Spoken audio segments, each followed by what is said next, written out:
Ladies and gentlemen, the theme selected for deliberation in this session is Evolving Geostrategic Environment in IOR, Impact on Regional Security and Economic Development. Ladies and gentlemen, may I now invite Director General, National Institute of Maritime Affairs, Vice Admiral Retired Ahmed Saeed, 𝐒𝐤𝐬𝐬𝐢𝐵 Military, for the welcome address. Bismillahir-Rahmanir-Rahim. Honorable Chief Guest, Syed Faisal Ali Sabzwari, the Federal Minister for Maritime Affairs, Chief of the Naval Staff, sir, Senator Mushahid Hussain, sir, distinguished guests, dignitaries, and maritime professionals. Ladies and gentlemen, good afternoon and very welcome. As DG NEMA, along with my team, I feel greatly honored to welcome you all at the International Maritime Conference of a very important topic, that is embracing blue economy, challenges and opportunities for developing countries. National Institute of Maritime Affairs is immensely proud to hold this biennial conference as part of PIMEC 23. Pakistan International Maritime Expo and Conference, that is PIMEC, is an initiative of Pakistan Navy under the overall patronage of Minister of Maritime Affairs, Ministry of. Since 2007, in the wake of exercise Aman, IMC has been providing a platform to maritime stakeholders, academicians, and policymakers to discuss ideas, issues, and internationally renowned scholars. We, the human being, the proud custodian of this planet, have pushed our limits too far in pursuit of raising the economic conditions for the goodness of mankind. But ladies and gentlemen, we have ruthlessly exploited the God-gifted resources which are essentially required for the sustenance of this earth. The handshake between the agrarian age to handcraft age started way back about 3/4 of 19th century. The Europe-led industrialization process increasingly got dominated by the excessive use of automated machines. In parallel, the population graph saw exceedingly high growth rate, like at the start of 19th century, the world population was around 2 billion. As of today, we are sitting on 8 billion, and that is an increase of about 4 times. Now, if we take the example of Pakistan, since its inception in 1947, we had about 32 million people, and today the population graph increased to 235 million, that is about 8 times. The excessive use of fossilized fuel to accelerate pace of our economic growth, however, we inadvertently damaged the ozone layer, the protective umbrella of our mother planet. Due to higher levels of carbon, the protective umbrella of our motherland has been deteriorated. The change in environment is very evident, like the polar ice cap started shrinking. Consequences is raising the sea levels that put the coastal communities in heavy strain, and the coastal erosion has also started.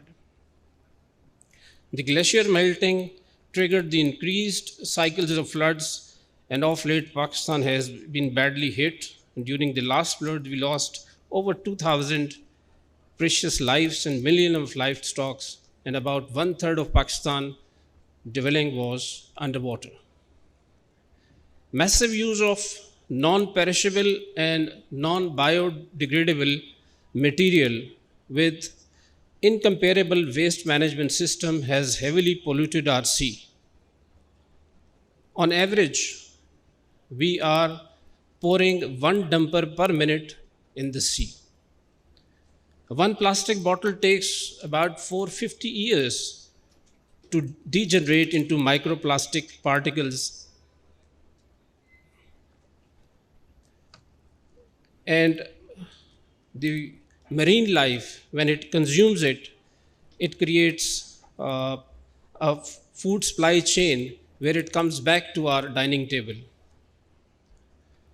So we are systematically self-poisoning ourselves. Marine life has been greatly endangered. Size of mangrove forest shrinking, and Pakistan had been blessed with the largest forest of mangroves in the world. That was the 5th largest. But thanks to the Pakistan Navy initiative, that this situation has been arrested. Coral reefs, which is 1% of the seas, provide habitat for 25% of the different types of marine species, is also under severe stress due to rising temperature and malpractices of fishermen and seafarers.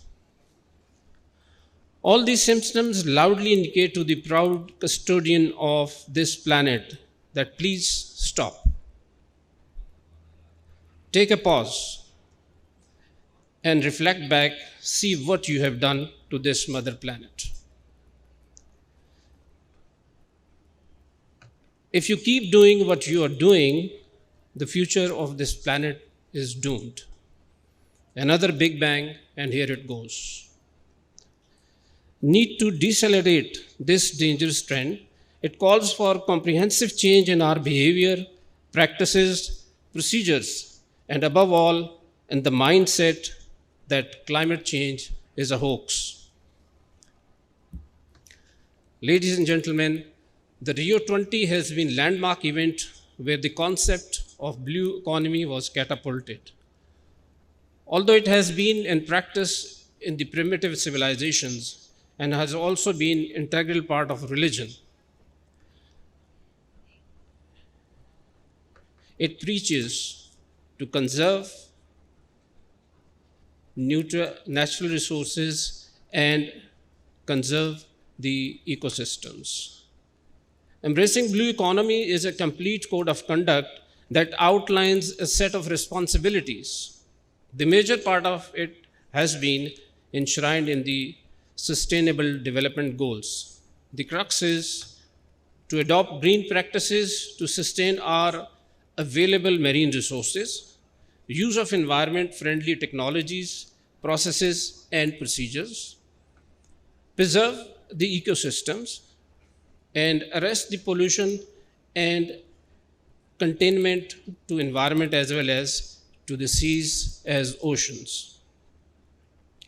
Pakistan, being a maritime nation, is blessed with over 1,000 kilometers of coastline and about 290,000 square kilometer of extended EEZ. But we have much to do and with greater momentum. Otherwise, we are continuously losing space because of inaction. We need to put the horse before the cart to speed up the process of reforms in the maritime domain. I greatly expect that upon conclusion of 3 days conference, we will have more crystallized way forward, inshallah. Here, I may proudly mention that in 2018, Pakistan Navy took the initiative to ensure that all the installations, units, and residential complexes will have 100% waste management system, plus the untreated water will not be dumped into the rivers and sea. Within a year, this goal was achieved, alhamdulillah. By installing the waste treatment plants, now it's an SOP that all new installations will have this provision in the planning phase. I am indebted to the Admiral Muhammad Amjad Khan Niazi, Nishan-e-Imtiyaz Military, Star Bisalat, Chief of the Naval Staff, for his continued support and guidance for making this event possible. I'd also like to thank to the Badr Expo and also all our respected guests, and especially to the chief guest to be with us. Thank you, sir.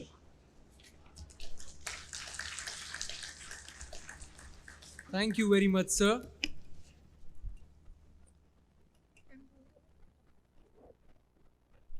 Ladies and gentlemen, we have privilege to have Dr. 𝐒𝐮𝐬𝐬𝐞𝐬 as a moderator for this session. Dr. 𝐒𝐮𝐬𝐬𝐞𝐬 is the rector of Millennium Institute of Technology and Entrepreneurship, Karachi. Dr. 𝐒𝐮𝐬𝐬𝐞𝐬 was the Associate Dean, Faculty of Business Administration, and an Associate Professor of Social Sciences and Liberal Arts at IBA, Karachi. Her teaching and research experience spans over a period of 20 plus years. She's been working with national and international media as an international relations expert and political analyst since 1999. Assalamu alaikum. Good afternoon. All of us sitting here who belong to this country don't need this introduction, because what I see here today, all I am is a very proud Pakistani. That's who I am. And it's heartening to see how we've come so far. I have been part of this 𝐒𝐻𝐻 exercise. I'm humbled and honored that Pakistan Navy is always kind enough to make me a very small part of it. So 2007, 2023, from 10 countries to 50 countries. And comments from all over the world who now see Pakistan as a bridge state. They would always say that does Pakistan's policy, does Pakistan have a face to its Indian Ocean policy? And my now response, because of this continuous, absolutely spectacular exercise by Pakistan Navy, is that Aman is the face of Pakistan's Indian Ocean policy. And it brings forward the whole construct of Pakistan's foreign policy thrust, which is of being a bridge state and a peace builder. Having said this, our challenges are many, and many of them are not of our making. For example, now what we say is, if nothing changes, we will need another Earth. And that is the truth of the matter, ladies and gentlemen. We will need another Earth if we don't change how we move forward. And thus the whole concept of blue economy, which is a critical part of the green ecosystem. But I am very happy to share with you this, that the author of the term blue economy will be a part of this session virtually today. Mr. 𝐻𝐻𝐿, who's the author of the book 10 Years, 100 Innovations, and 100 Million Jobs, coined this term in 2010. And it has completely revolutionized the thinking process.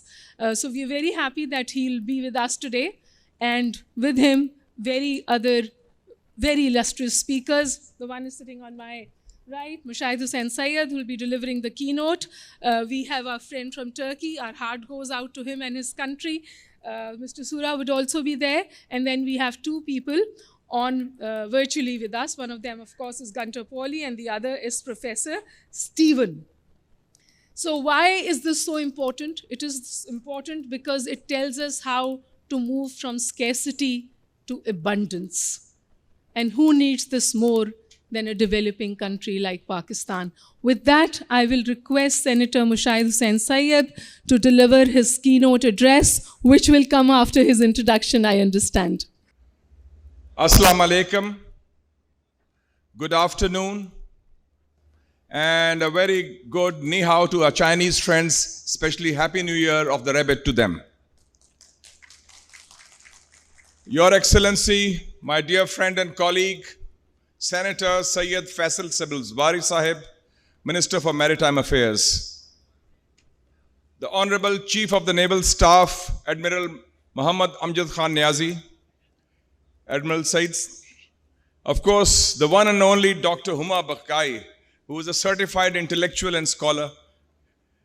And I will start by first extending my heartfelt condolences to our distinguished guest from Turkey, on this devastating earthquake and the tragedy. And as you can see, this earthquake in Turkey and Syria have mobilized the entire Pakistan nation in supporting, in sympathizing and providing solidarity with our brethren who have suffered. Because when we suffered in 2005, your great leader, President Recep Tayyip Erdogan, was the first to reach Pakistan and support Pakistan. So our hearts go out to you. I would also like to compliment the Pakistan Navy for taking this very important and timely initiative. Aman 2023 is the 10th in the series of these initiatives with the theme Together for Peace. And the Pakistan Navy has been playing a very important role in a world that is being transformed in a period of turbulence and turmoil. And we are very proud of the fact that in 2019, the Combined Task Force 150 was led by the Pakistan Navy. And recently, ladies and gentlemen, you represent 50 different countries. You will be pleased to know that in the most important global event in the field of sports, soccer, football, it was Pakistan Navy which was also providing security on the shores of the sea, while the players were peacefully playing football. So the Navy has demonstrated that professionalism. And 21st century is an era in which the Indian Ocean region is the center of gravity in terms of geopolitics and geoeconomics. And Pakistan's location, Pakistan's role in this heart of the Indian Ocean region provides for a bridge between the East and the West. Ladies and gentlemen, before I go into the subject of the Indian Ocean region, I'd just like to briefly give you the brief geopolitical context which shapes our regional environment. And I'll refer to certain statements made by world leaders. President Biden says that this decade of the 20s is going to be the decisive decade. President Putin said this decade of the 20s is the most dangerous decade. President Xi Jinping said at the 20th Party Congress of the Communist Party of China in Beijing in October that we are witnessing once-in-a-century changes. And the Chancellor of Germany, Olaf Scholz, has said in an article published recently in the Foreign Affairs, January-February of Foreign Affairs, he says, we are witnessing an epochal tectonic shift in the global balance of power. And I think the most important statement was made in 2022 by President Macron of France. And he said, we are witnessing the end of 300 years of global Western hegemony. So this is where the world is, an inexorable shift from the West to the East in terms of the balance of economic, cultural, and political power, which one of the founding fathers of Pakistan, the great poet of the East, Dr. Allama Iqbal, had predicted 90 years ago, when he had said in his poetry, "Dekh, mashriq se ubarte hue suraj ko dekh." See the sun rising in the east, and we are seeing the rise of the Asian century. When we talk of the Indian Ocean region as the center piece of geopolitics and geoeconomics, the core of that is the relationship between the United States of America and the People's Republic of China.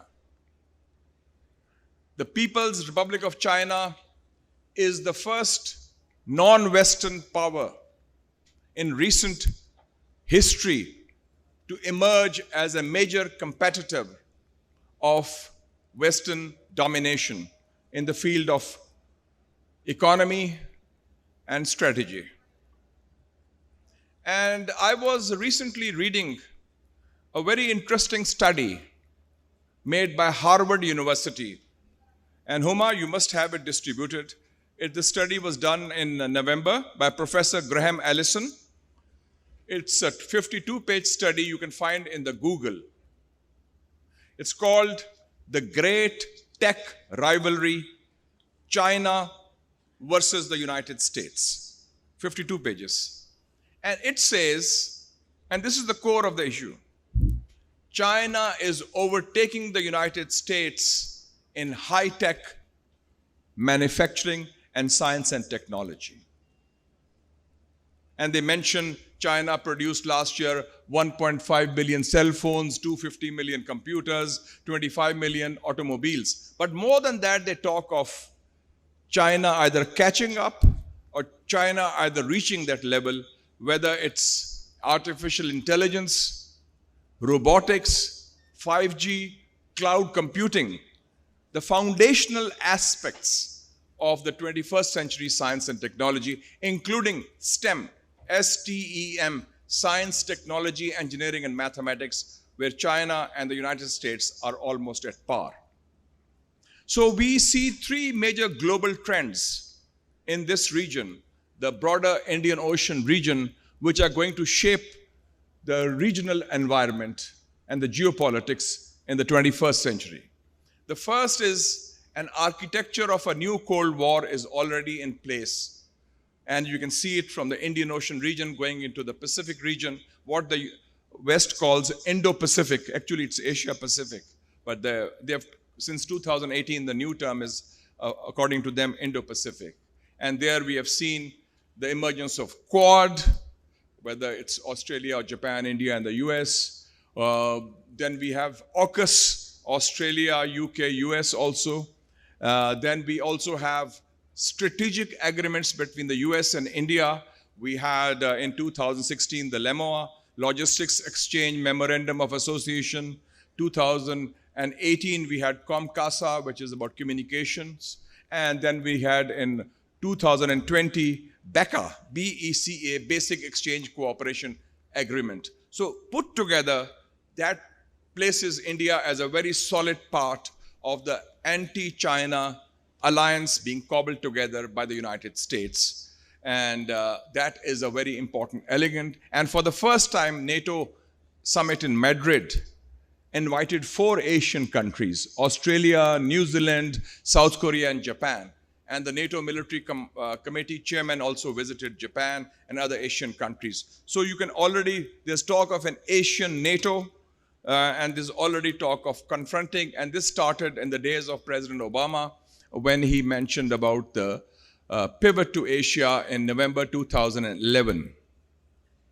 And recently, 3 days ago, those who were listening to the speech of President Biden, he said that the competition against China will unite all of the United States. So this is a new reality in global politics, and there are 2 pathways. China has already announced the Belt and Road Initiative, BRI, by President Xi Jinping, of which CPEC, the China-Pakistan Economic Corridor, is the flagship and the centerpiece. And a big success story. I was recently in Thar and Port Qasim, and you can see how it has generated.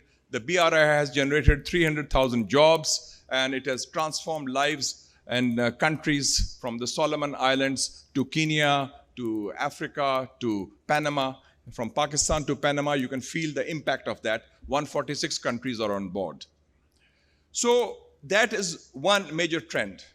The second major one is also extremely important, and that pertains to the struggle in Ukraine. The war in Ukraine has shaken up. And of course, after the Russian invasion there have been a certain division, but that has also given strategic space. The division in the world today, till recently it was between Islam and the West, Muslim world facing the Western countries. Now it is a different kind, North, South. The global North being West and the global South being mostly the developing countries of Asia, Africa, and Latin America. And you can see the positions that have been taken by the global South are somewhat markedly different than the positions taken by the global North on this issue of Ukraine. And one expression of that was the recent landmark visit of President Xi Jinping to Saudi Arabia. And it was quite historic, his reception and the way he was received. And recently, for the first time, there was a high-level American warning given to two countries in the region, UAE, United Arab Emirates, and Turkey, about their trade and about their economic relationship with Russia. So I think this is an important element also that will show where for the first time in 25 years, Pakistan, India, and China have taken a similar position on a global issue because all three of us abstained on the Ukraine vote in the United Nations. The third major development, ladies and gentlemen, is extremely important for our region. We are seeing, because of the strategic space, especially after the vacation of Afghanistan by the US military, the rise of what I call Muslim middle powers like Pakistan, like Saudi Arabia, like Turkey, like Iran and others. And that is showing itself in foreign diplomatic relations, economic foreign policy and other areas. And it is in this context that Pakistan also, I think, needs to reassess its global strategic vision and also, in my view, do some strategic course correction. And which is the most important strategic course correction for us? The most important is that we in Pakistan have had a sort of sea blindness, that we have always viewed the plains of Punjab or the north as being the center of gravity in terms of strategy. That is no longer the case. The future is about the Indian Ocean region. The sea blindness has to end, and Pakistan Navy has to be playing a leadership role in not just protecting our sea lanes, but proactively promoting what they're doing now. Maritime diplomacy, maritime security, maritime economy.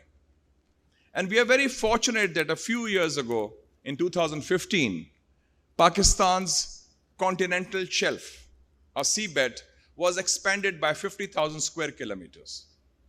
And that is a huge potential for exploration, for taking it forward.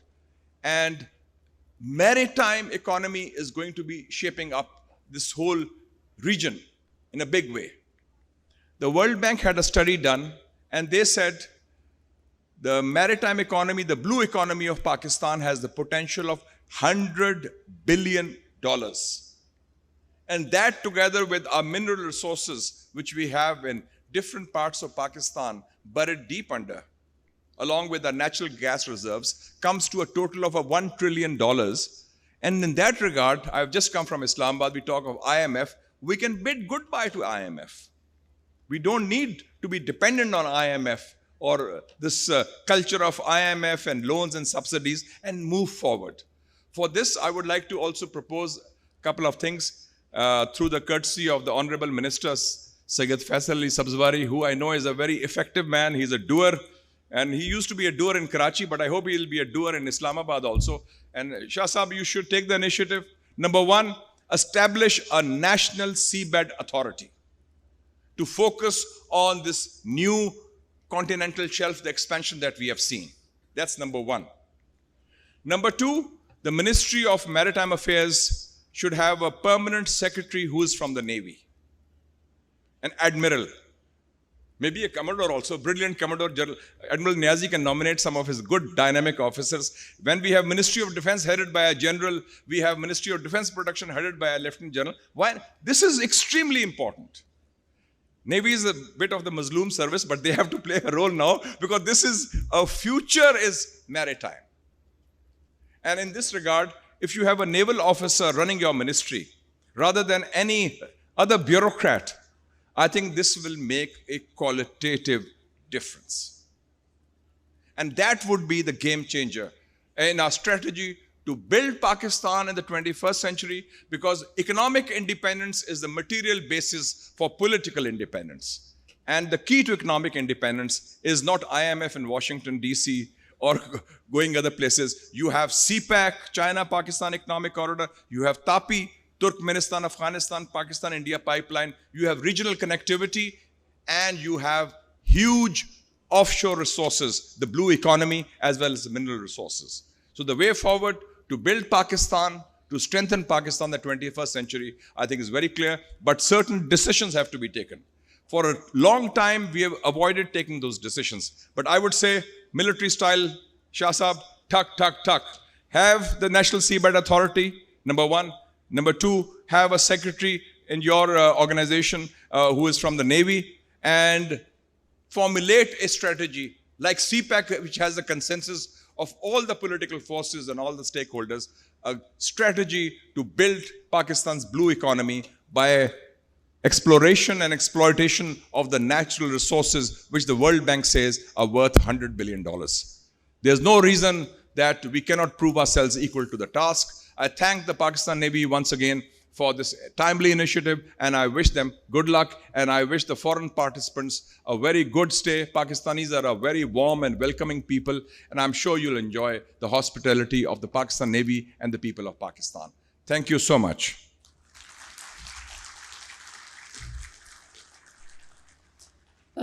Thank you, Senator. As always, a solution-oriented approach. I was just wondering if you've put the poor minister in a spot. But having said this, I've just come back from Davos. And like always, the World Economic Forum gave the world a new term to chew on.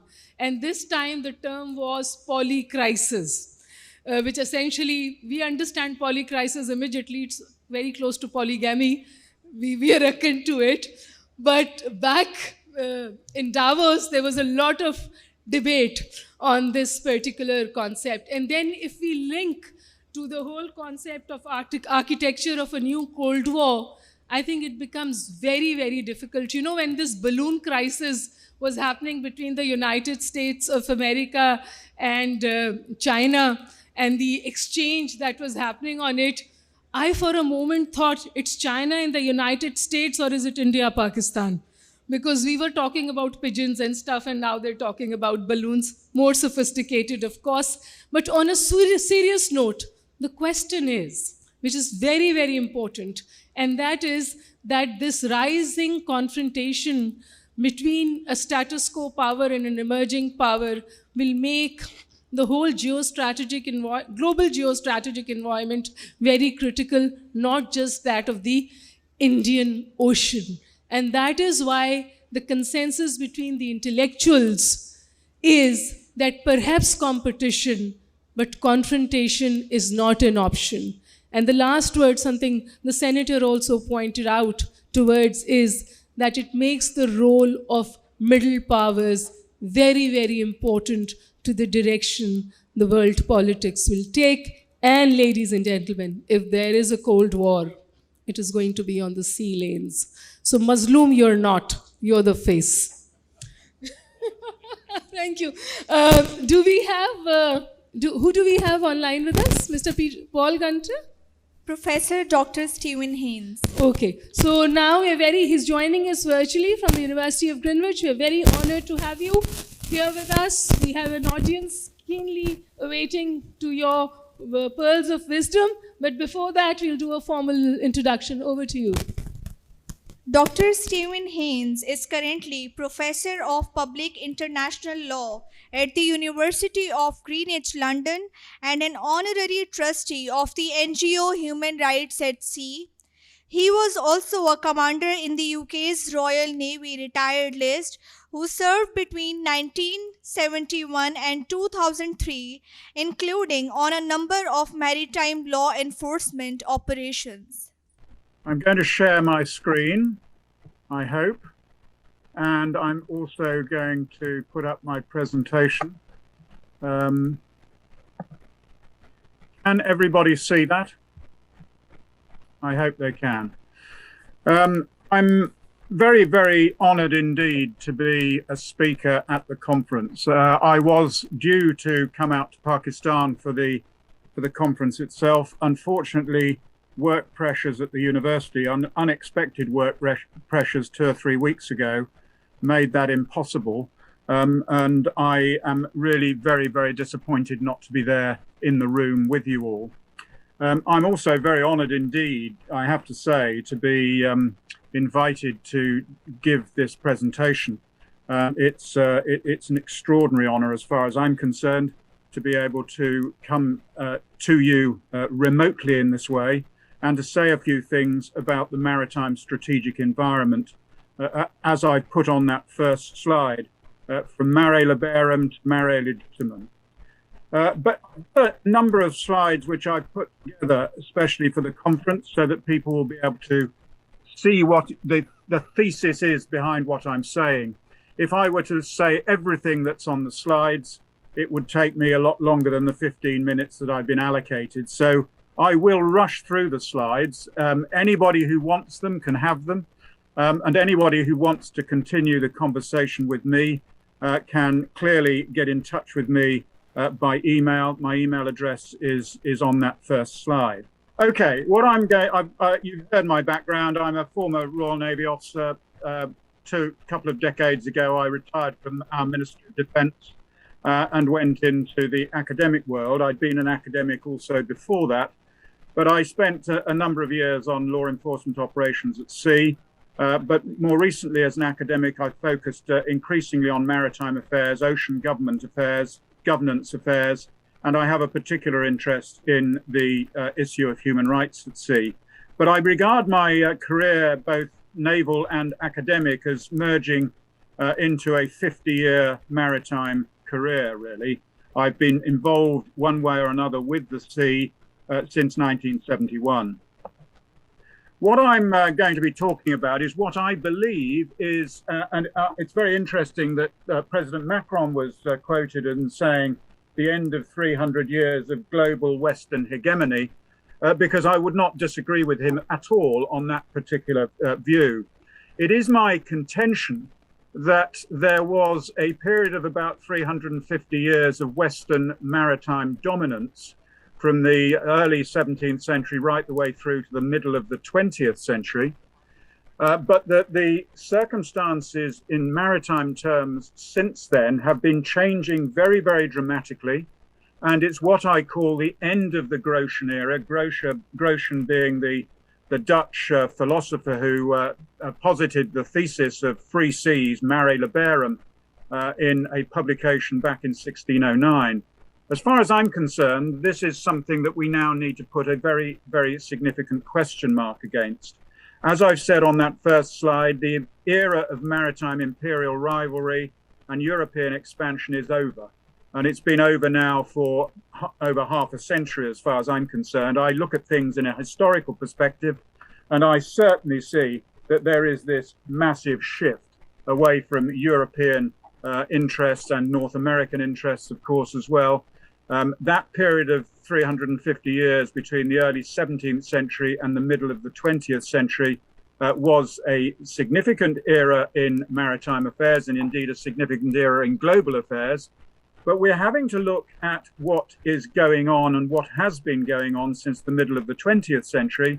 And it is my belief, and I've looked at a whole raft of things, which I'll explain in the next few minutes. It seems to me that we are experiencing profound change such that the old notion of mare liberum, free seas, has to be questioned very seriously because it is not serving us well given the major challenges we've got to focus on, and as others have already said, the global maritime environment is a very, very important and indeed crucial part of the world's environment that we need to take care of. I tend to look at that change since 1945. I choose 1945, 1950. Yes, of course, it was the end of the Second World War, which was the last, as far as I'm concerned as a historian, the last of the maritime imperial wars. Now, it's obviously there were a great massive land components to that war, but as far as I'm concerned, that was the last time that major global maritime war occurred. So from the 1950s onwards, I'm analyzing the ocean environment, and I'm analyzing it under 8 different headings. And you see those headings there: the political heading, the economic, the institutional, the social, technological, physical, security, and normative. And I'm going to run through these very quickly. I'm not going to be able to say everything that's going on in these dimensions, merely to stress very much that the change has been massive. It's profound. And it's going in a direction that makes certain ways of looking at the oceans in the past entirely inappropriate. And I must say, and I'll admit to this audience, certainly, that as a naval officer from the Royal Navy, I was for many years quite convinced that free seas was a very important way of looking at the oceans, but I've changed my mind. And I'm not very popular amongst my British and US naval colleagues for saying that sort of thing, because both of my Navy and the United States Navy stress frequently the importance of free seas. Well, I'm raising a serious question mark against that notion of free seas, and I'm doing so for these 8-dimensional reasons. As I've said, there's a whole string of bullet points on these slides that are coming up that I can't possibly go through. But we are in a fundamentally different political situation in the 21st century from the situation that we were in up until the middle of the 20th century and slightly later. The economic dimension, well, that's what this conference is also focusing on. As you've seen, there a 6-fold increase in maritime trade since the 1950s, most carried now in very, very large merchant ships, tankers, container vessels. The issue of convenience flags or open registries is an issue. Threats to the sustainability of global fish stocks, and I worked for 3 years as a British Sea Fisheries officer, so I have a practical understanding of the issues to do with fisheries enforcement. The development of continental shelf, mineral and gas exploration, and as has already been commented on, Pakistan's continental shelf is a very important part of your concern for the maritime environment. The realization that increased resource exploitation leads to scarcity, and the drive for some measure of ownership or responsible governance of the oceans is really very, very important indeed. The next dimension that I've is the institutional one. And of course, the last 50, 60, 70, 80 years has been about the United Nations system, the proliferation of independent states that formed out of the disintegrating European maritime empires. Very, very important. It's led to a 3 to 4 times increase in the number of states. In the 1940s, it was just over 50 states in the United Nations. It's now 193. And those developing states were already signifying their significance and their influence during the Law of the Sea negotiations in the 1970s, 1980s, under the sort of heading of the Group of 77. The final dimension, the final dimensional institutional dimension is the development of governmental organizations, global, regional, and sectoral, and also the increase in the number of non-governmental organizations that are taking an interest in the sea. And my own Human Rights at Sea is but one of them. And that leads me on to the social dimension. This is the one that I'm particularly passionate about these days as a trustee of Human Rights at Sea. When I tell people in these sorts of lectures that the population of the oceans, as I am speaking, is around 30 million people, they look at me as though I'm going mad. But that is a fact. Merchant seafarers are a minority, in fact. There are about 1.5 million of them, just more than that. The bulk of those mariners out there at sea, as I'm speaking, are fishers. But you've also got massive cruise ships. You've got luxury yachts, over 9,000 luxury yachts these days, ferries, naval and other public vessels, offshore oil and gas industry workers, migrants, both regular and irregular, and of course, very important not to forget, the maritime criminals who are taking advantage of the maritime environment. The technological dimension is also crucially important, and most of the change that has happened has got technology behind it. Development in ocean resource exploitation, for example, is down to technology. Advances in technology for monitoring activities at sea, improvements and advances in ship technology. I was saying to somebody just a couple of days ago that although I'm getting elderly, I'm 70 now, I don't believe it impossible that I will see entirely autonomous major size merchant ships making passage from the east to Europe in that container trade or something similar before I finally leave this world. Advances in communications technology, reducing but not yet entirely rendering ending the remote nature of the oceans. We are becoming less sea blind by technology. The physical dimension is all about things like changing climate, about the strategic consequences of the warming effects in my region in Northern Europe. Of course, we're very concerned about the Arctic, but the Arctic has also got consequences for what happens in the Indian Ocean. Dealing with environmental issues, including ocean warming, ocean level changes, marine pollution, that's already been mentioned today, and I'm sure will be mentioned time and time again in the next 3 days. There's a security dimension, and that, of course, as a former naval person involved in maritime law enforcement, I'm seriously interested in as well. Very much increase in trafficking of arms, drugs, and people by sea, need to ensure much greater measure of human security. Those 30 million people at sea need to be protected. A disturbing increase in slavery at sea. You know, some people think that slavery has disappeared, but it hasn't. It is rife in certain sectors at sea today, and nobody is doing anything seriously to prevent it, to stop it, and to punish those who are guilty of it. Obviously, piracy and armed robbery at sea, you in the Indian Ocean are very familiar with as a result of Somali piracy, not so very long ago and continuing.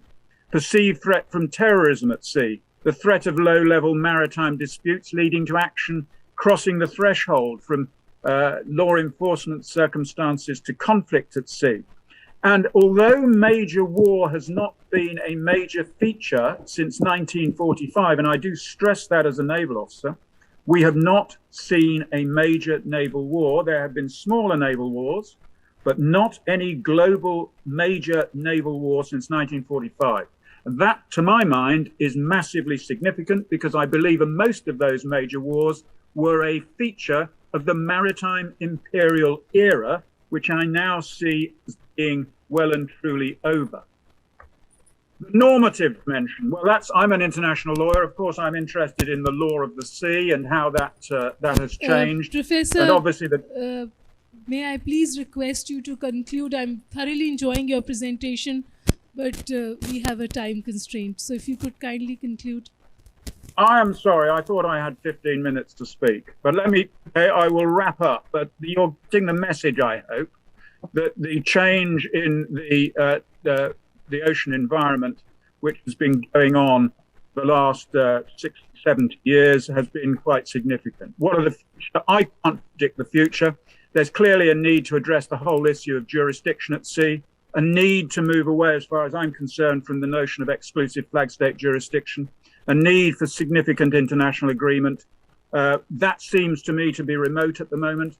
But I must say that if we look forward 50 years, we need to have a significant change of attitude towards ocean governance. And that is my basic thesis. We need to move from mare liberum, the notion of free seas, famously articulated by Grotius, to something new, and it's what I call mare legitimum. That is to say, we need an ocean space that is well regulated, and it's a safe and secure space for all of those who are working and operating legitimately at sea, for them to work in safety and to take responsible advantage of the oceans globally. So basically the thesis is that so much changed since the middle of the 20th century that we simply cannot ignore. But unfortunately, I find so many people look back on the conditions before, and they are not considering seriously the profound changes in all of those dimensions of the ocean environment in the last 60, 70 years. And I will stop there in order to keep you going on time, but I could talk about this all day, and my 15 minutes is now up, as Dr. Bakai has pointed out, and I don't want to incur her displeasure. Thank you very much indeed. Thank you, Professor. I'm one myself. I completely understand where you're coming from, but I'm sure your presentation must have raised a lot of questions in the young minds here, and we'll get back to you in the Q&A session. Who is our next speaker? But before that, two things have been endorsed. Senator Mushahid also did it, and Professor, that is a pro-Grotian era, end of Western supremacy on the oceans. But then the notion of free sea, how do we contextualize it? There is a Western notion of what is free seas, and there is an Eastern notion of what are free seas. So let's see if we can if we can address this in the Q&A session. I think our friend from Turkey is the next speaker. Yeah. So would you please introduce him? Yeah. Captain retired Soner Sari was graduated from Turkish Naval Academy. Currently, he is a country head ASFAT. He was a project manager, Neural Technology, Sanayi ve Mecincilik Tikaret AS, and Turkish Navy submarine. Captain Senar has published 27 research articles and books. He has attended and participated in various national and international conferences. His Excellency, respectful Chief Guest, Minister of Maritime Affairs, distinguished commanders, colleagues, academics, specialists, esteemed guests, ladies and gentlemen, Assalamu alaikum and good afternoon. Before starting my speech, I would like to thank you all my brothers and sisters who shared the pain of my dear country with us and reacted at the first moment. We are at the end of the world. My speech, which I have prepared a while ago, has no meaning now. It hurts my heart to talk about the economy while my people are suffering in my dear country. Therefore, I beg your pardon for reading my speech without excitement. At the end of my speech, I have to leave with your forgiveness, so I hope you will find all answers which you plan to ask. If we come to our topic, first of all, I would like to state that we, as ASFAT, Turkish Republic Ministry of National Defense, Military Factories and Shipyards, are very happy to be part of the distinguished event, which has been organized for the first time by the initiative of Pakistan Navy and the patronage of Minister of Maritime Affairs. Considering that our topic is the blue economy, we have very important academicians and experts among us. As someone with 30 years of Turkish Navy experience and currently a representative of ASFAT, I don't have expertise on the biological characteristics and the oceans or the impact of climate change on the blue economy. However, I think a few words can be said about geostrategic effects of maritime security on the blue economy based on this experience. As you know, the concept of blue economy introduced after 2008 global crisis is seen as an ocean-based growth strategy that aims to provide sustainability in marine and ocean resources. The blue economy covers all production and marketing activities within the seas and oceans, from fishing to maritime trade, from coastal development to tourism, and from shipbuilding to the production of renewable resources. The banking-based economic crisis that emerged in 2008 adversely affected international markets and economies and pushed policymakers to seek solutions. The existence of ecological crisis as a result of the unconscious consumption of scarce resources, together with the search for solutions for the post-crisis stagnation, has become a threat to the biological diversity of the world and, at the same time, the possibility of the survival of the people living in the world. Within the scope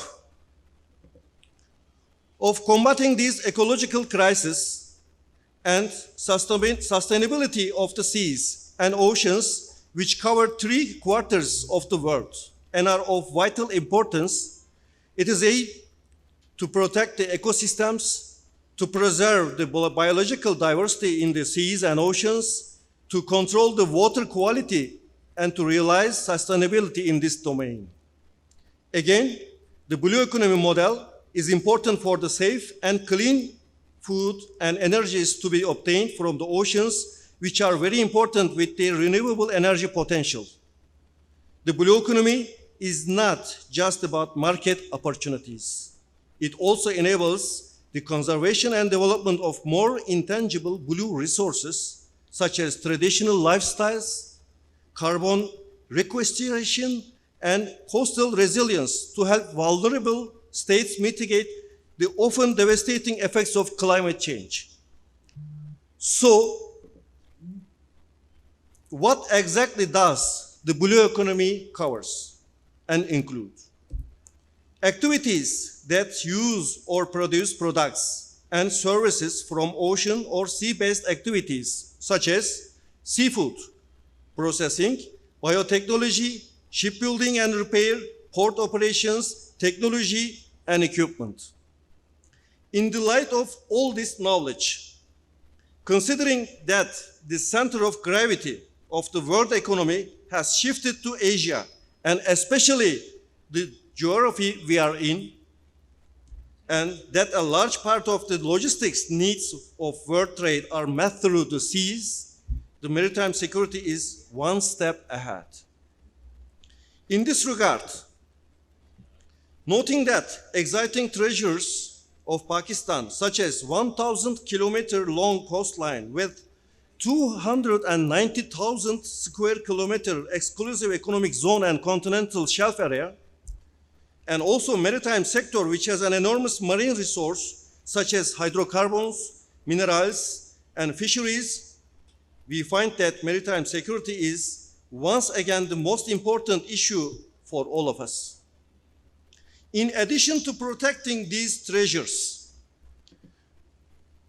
contribution of Pakistan Navy in international operations against drug smuggling, piracy, and terrorism activities in the Indian Ocean region, it is inexplicable how significant and balanced power we must have.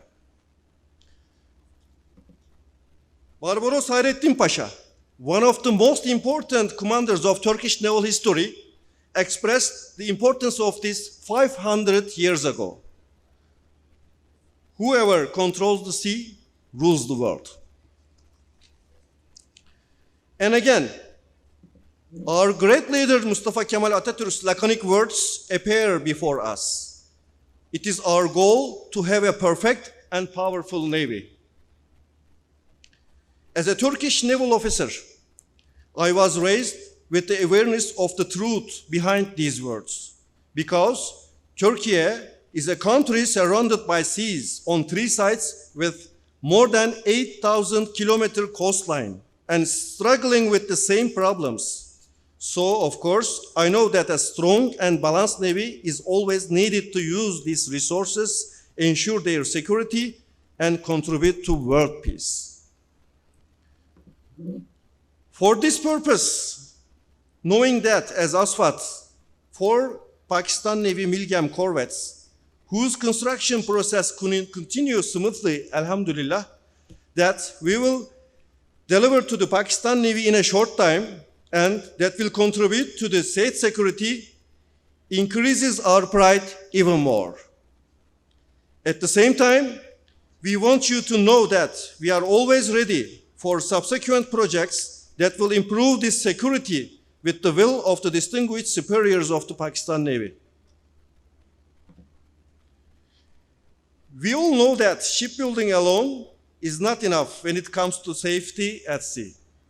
We also have to establish logistics support points because the 1,000-kilometer coastline and the following exclusive economic zone of Pakistan are located right in the middle of the worldwide maritime commercial traffic passing from east to west.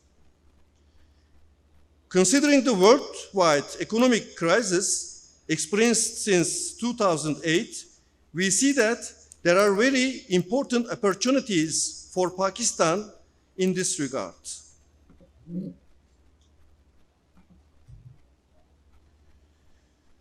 When it comes to logistics support, which constitutes the most important pillar of developing economies, I believe that Pakistan can seize these opportunities with its resources and geostrategic location. As part of the use of these opportunities, I consider that investing in regions that I can think be the frequent destination, naval base, and logistics center of this maritime commercial traffic will make brotherly Pakistan the dominant power in the region. As a result, as someone who has been living in brotherly Pakistan for the past year and observing the difficulties you have experienced, I can say that what you need to use your huge potential is hidden in the magic words of Quaid-e-Azam Muhammad Ali Jinnah: unity, faith, and discipline. Hereby, I would like to express my gratitude to valuable organization that gave me the chances to address in this platform and in front of distinguished audiences. Please don't miss your prayers for those who lost their lives and for those who are still trying to survive under the rebels. Pakistan, Turkey, brotherhood and friendship, Zindabad. Thank you.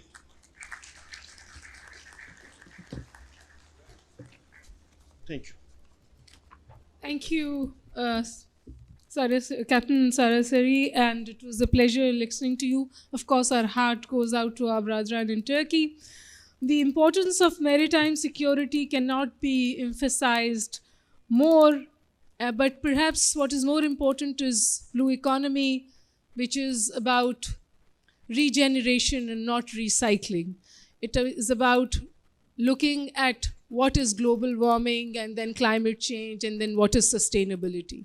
That is essentially what blue economy is.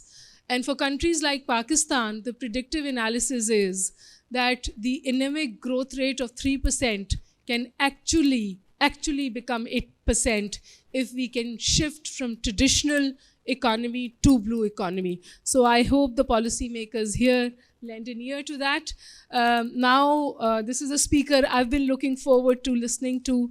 It's none other than 𝐶𝐻, the person who coined the term blue economy and also established institutes of zero emission in Tokyo and elsewhere. So please would you formally introduce him and then we'll have him on board.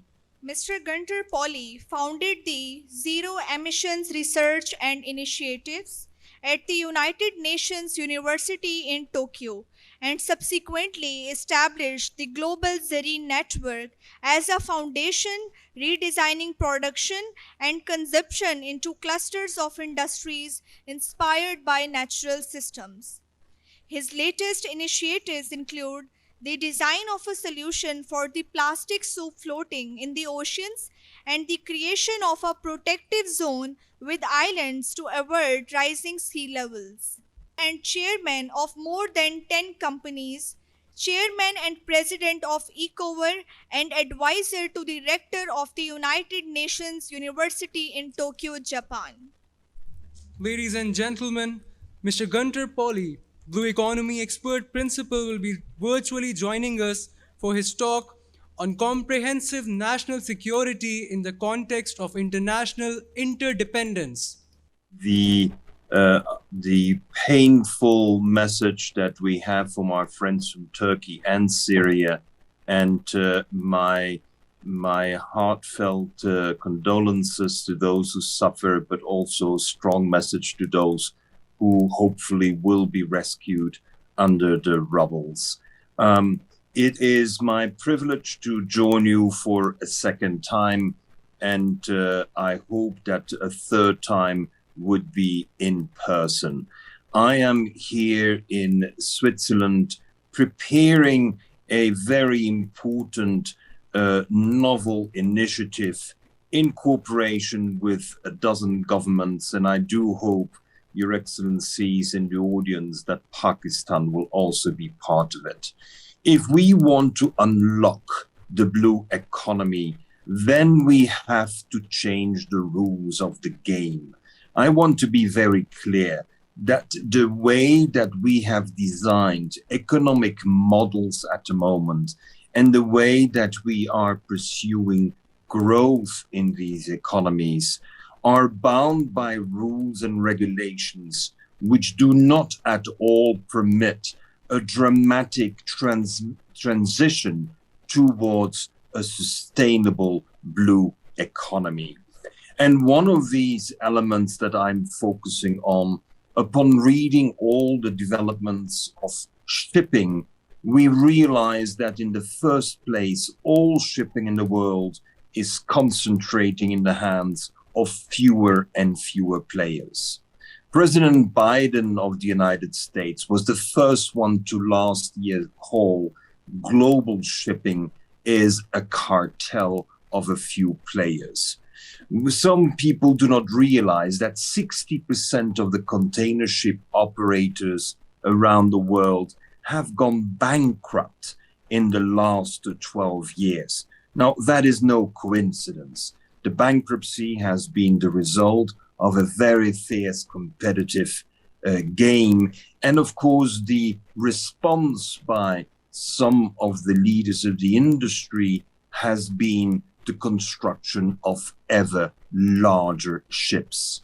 The arrival of those super mega container ships that have 25,000 containers have really eliminated quite a few countries from the map when it comes to global shipping. Can we imagine that the largest container ships in the world do not have the capacity to call upon ports in India, which is nevertheless the most populated country in the world, because the infrastructure requirements are such that there is no way to respond? It means that the drama of the high concentration of shipping around the world today in the hands of a few mega players with mega ships has led to a situation where most likely only about 10 countries in the world will be able to receive the ships. Even Singapore, which today is an absolute leader in container transport, struggles with these massive container ships that require no less than 3,800 trucks to be offloaded and transshipped. And therefore, the first rule that we will need in order to unleash global transport, shipping, and the maritime future is that we have to go smaller instead of bigger. The rule of the game has been to go bigger and bigger in order to shave off more and more costs. But even New York City, just to receive the second-rate level of mega container ships, needs to spend $1.7 billion to lift one of the bridges. Ladies and gentlemen, it's the taxpayer who pays the difference and not those who operate the mega systems. So I think it is very important. We know that in the world economy, things run better and things run more efficiently when indeed there is a better competitive game. And that means if Pakistan or even Oman or Tanzania, for that sake, would ever like to play any role in global maritime transport, then it is necessary to go for a new rule of the game, the shape of the ships. We have designed now a second different approach to shipping. As I shared with you last year, and I'm not repeating that in this conference, we are the first ones to operate a ship that is 100% self-sufficient in energy and in water. We have a combination of intelligent kites operated by robotics, solar cells, hydrogen production, and reversible propellers, so that when our kites are operating, our propellers are generating the additional energy. We have demonstrated that this ship is able to go 4 times around the globe without a drop of fuel. And here comes my second request for a change of the rules of the game. I only have 15 minutes, so I cannot go for a long list of rules of the game that we need to change. But the second one is the classification of ships.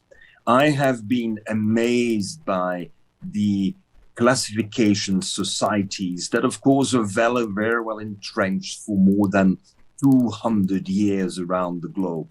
These are private societies that do not directly respond to governments. But one of the shocking elements that we have learned operating a ship with the best of technology, demonstrating 4 times going around the world, and still the classification societies insist without any type of remorse, insist that we must have a diesel engine as a backup on board. I do not understand. If I heard the previous speaker saying that he hopes that in his lifetime he will see ships going across the Atlantic with renewable energies only, my message is that is possible today. But if you don't have for your small cargo ships that operate according to the designs that we have made with 100% renewable energies, if you don't have a diesel engine, you will not get a classification. If you don't have a classification, you don't get an insurance. If you don't have an insurance and a classification of your ship, then you don't have a registry. Ladies and gentlemen, we need a bit of a rebellious attitude here, because it is not possible that we are going to be held hostage to outdated motors and engines whereby the diesel fuel is the powerhouse of our maritime transport. We have proven, and we're not the only one, apart from my ship, Porima, there is also the Energy Observer ship. We have 2 ships that have demonstrated beyond any technological doubts over and over again the capacity. Well, it's now time to have a new class of ships. So therefore, in order to unleash the opportunities for renewable energies, the opportunities to show that there is no need to have a maritime industry, which is the most polluting transport sector in the world, even more than aviation, well, then we need to embrace the novel technologies. Now, this will accelerate not only the maritime transport, but also the coastal regions. May I just share with you that when you have a ship like mine that operates unlimited sources of energy, which is sun, which is wind, and which is hydrogen produced from seawater, ladies and gentlemen, you see the picture quite clearly. Any community along the coast will have sun, wind, and seawater,